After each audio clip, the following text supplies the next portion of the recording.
Assalamualaikum warahmatullahi wabarakatuh. Kepada yang terhormat, Bapak Profesor Dr. Suad Amiruddin, MSI, selaku dosen mata kuliah Sosiologi dan Antropologi. Izinkan kami kelompok 9 untuk mempresentasikan hasil diskusi kami mengenai globalisasi dengan beranggotakan kelompok. Yang pertama ada Irianti Asdra dengan NIM 666 Yang kedua ada saya sendiri, Adelia Herawati dengan NIM 666 Lalu yang terakhir ada Panji Amengkujati dengan NIM 666 Selanjutnya yang pertama ada pengertian globalisasi menurut para ahli yang akan dibacakan oleh kawan saya Panji. Kepada Panji dipersilahkan. Pertama, ada globalisasi menurut para ahli. 1. Joseph Stiglitz.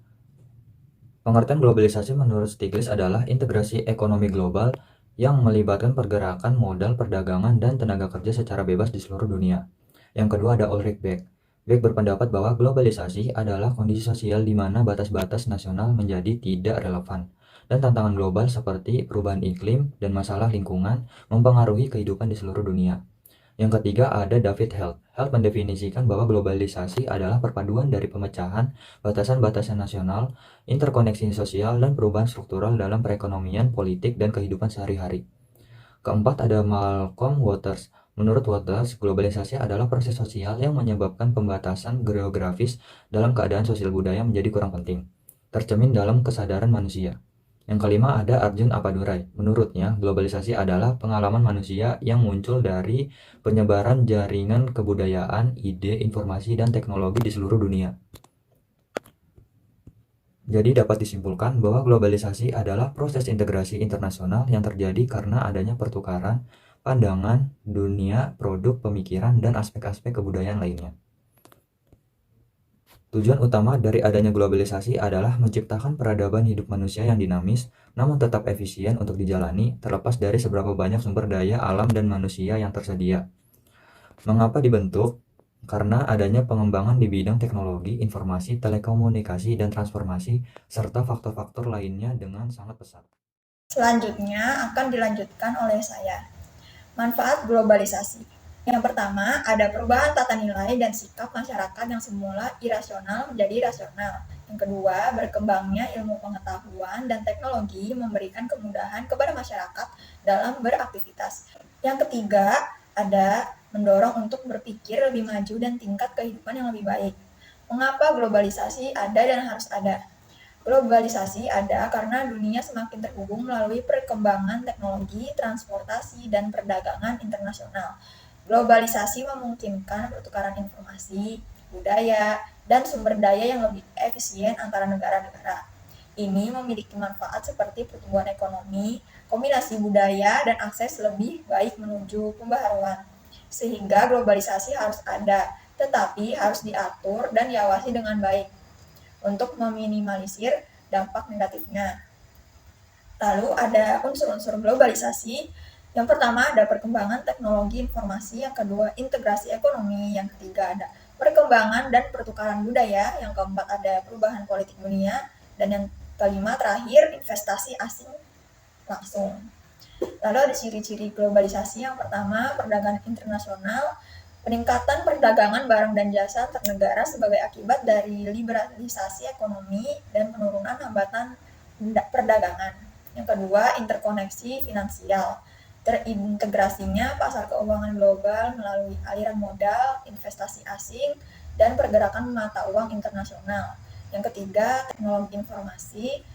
Perkembangan teknologi komunikasi seperti internet dan media sosial yang memungkinkan pertukaran informasi secara cepat dan luas. Lanjutannya, migrasi dan mobilitas manusia. Peningkatan pergerakan penduduk antar negara dalam bentuk migrasi, baik untuk pekerjaan, studi, atau pencarian kehidupan yang lebih baik. Yang kelima, pengaruh budaya global. Penyebaran unsur budaya melalui media, film, musik, dan gaya hidup yang merata di seluruh dunia. Yang keenam, dominasi perusahaan multinasional. Aktivitas ekonomi yang dijalankan oleh perusahaan multinasional yang beroperasi di berbagai negara. Dan yang terakhir, pengaruh organisasi internasional. Peran organisasi internasional seperti PBB, WTO, dan IMF dalam membentuk kebijakan global dan mengatasi masalah berskala internasional. Selanjutnya ada studi kasus yang akan dibacakan oleh rekan saya.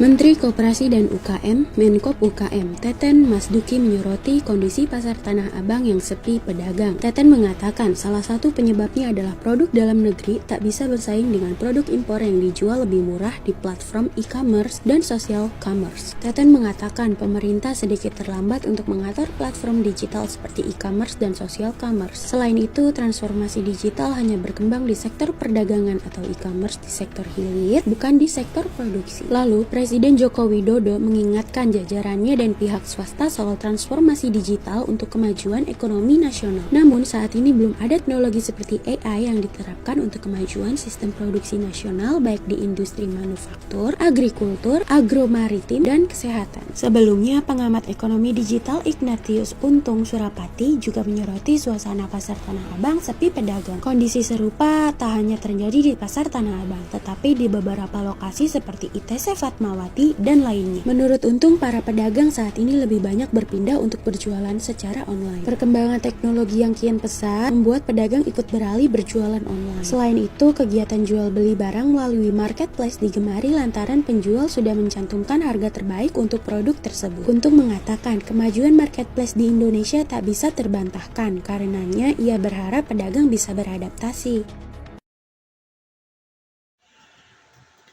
Baik, terima kasih kepada moderator. Penjelasan studi kasus. Pasar Tanah Abang merupakan salah satu pasar terbesar di Indonesia yang terletak di Jakarta Pusat. Tak lama ini, Pasar Tanah Abang menjadi sepi pengunjung.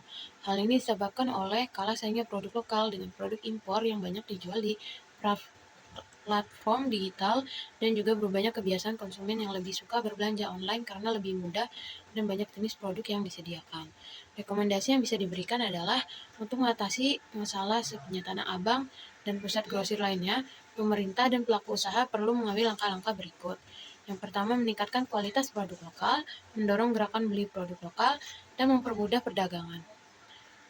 Kesimpulan, globalisasi adalah proses integrasi internasional yang terjadi karena adanya pertukaran pandangan dunia, produk pemikiran, dan aspek-aspek kebudayaan lainnya. Tujuan terbentuknya globalisasi adalah menciptakan peradaban hidup manusia yang dinamis dan efisien tanpa batasan sumber daya. Mengapa dibentuk? Karena adanya pengembangan di bidang teknologi informasi telekomunikasi.